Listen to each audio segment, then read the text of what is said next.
Kitang-kita naman na ibinubuhos ni Kim Chiu ang oras niya sa pagtatrabaho at pamamasyal kasama ang mga friends dahil nga sa nangyaring breakup nila ni Sian Lim.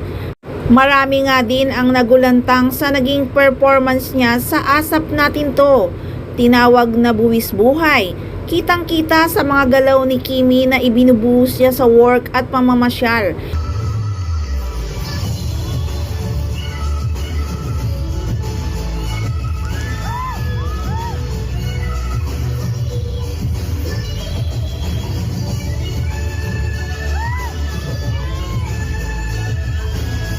Para siguro tuluyan ng makalimot at nahahalata din na laging maga ang mata ni Kimi at medyo pumayat si Chinita Princess. Dinidibdib niya talaga ang breakup nila, nangayayat at laging maga ang mata.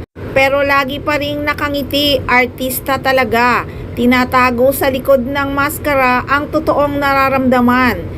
At tungkol naman kay Sian Lim, naitanong kung may second chance pa sila ni Kimi.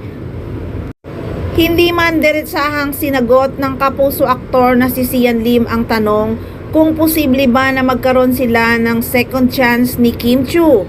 Halatang umiiwas ang binata na pag-usapan ang tungkol sa breakup nila ng kanyang ex-girlfriend. Pero narespeto pa rin niya sinagot ang mga katanungan ng press na may kaugnayan dito. Sagot nga ni Sian Lim, I think in life, everything happens for a reason. Yun lang naman po yun. Hindi man umulit o umulit man, everything's gonna happen for a reason. At sa tanong nga ng press kung nasa proseso na siya ng pag-move on sa breakup nila ng dating girlfriend na si Chinita Princess, ang sagot niya, kailangan lang po talaga nating maging masaya muna. Unahin muna natin yon. Ang malaking tanong nga, kung sakaling suyuin niya at may second chance pa sila ni Kim Chiu, tanggapin pa kaya siya ni Chinita Princess? So abangan!